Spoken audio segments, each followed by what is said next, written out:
मुंबईच्या महापौर रितू तावडेंना मुंबई पोलिसांनी अडवल्याचा प्रकार घडलाय।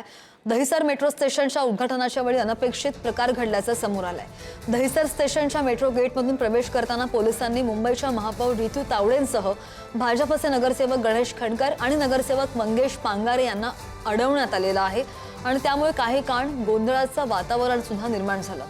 महापौर रितू तावडेंसह भाजपचे नगरसेवक गणेश खंडकर मंगेश पांगारेंकडे एंट्री पास नसल्याचं पाहायला मिळालं आणि त्यामुळे अडवल्याचं समजतंय। अखेर परिस्थिती नियंत्रणामध्ये आणताना रितू तावडे यांच्या पीएला बाहेर काढण्यात आलं।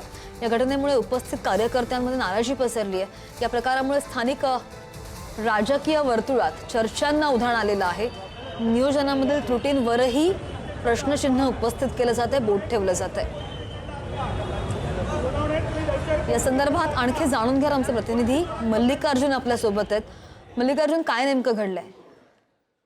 श्रद्धा, आज आपण पाहिलं तर मुख्यमंत्रीच्या हस्ते दहिसर ते काशीगाव याचा जे मेट्रो स्टेशन याचं उद्घाटन होणार आहे। मात्र जे भाजपचे कार्यकर्ते आहेत त्यांचे इथे लोक गर्दी जमा व्हायला सुरू झालेली। जे गेट आहे VIP गेट, तिथून महापौर यांची प्रवेश होता। महापौर आणि गणेश खंडकर जे आहेत सभागृह नेते आहेत आणि स्थानिक नगरसेवक त्यांचे जेव्हा गेटवर प्रवेश झाला त्याच वेळी पोलिसांनी त्यांना अडवण्यात आलेलं आहे, कारण त्यांच्याकडे VIP पास नसल्या कारणाने त्यांना पोलिसांकडून अडवण्यात आलं। मात्र काही काळ तिथे गोंधळ निर्माण झाला होता। गणेश खंडकर जे आहेत त्यांचा आणि पोलिसांमध्ये वाद निर्माण झाला की तुम्ही कोणाला अडवता या विषयावर त्यांनी पोलिसांशी वाद घातल्यानंतर काही काळ तिथे पोलीस आणि नगरसेवकांमध्ये बाचाबाची देखील झालेली आहे त्या शब्दाची की आम्ही सोडू शकत नाही असा वाद त्यांनी निर्माण केला। मात्र गणेश खंडकर यांनी त्यांच्याशी स्पष्ट शब्दात विचारलं की मुंबई महापौर आहेत ते त्यांना का सोडत नाही, असं सर्व गोष्टीवर चर्चा झाल्यानंतर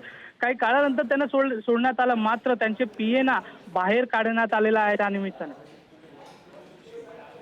अगदी मल्लिकार्जुन, अपडेट घेत राहू। धन्यवाद दिलेल्या सगळ्या सविस्तर माहितीसाठी।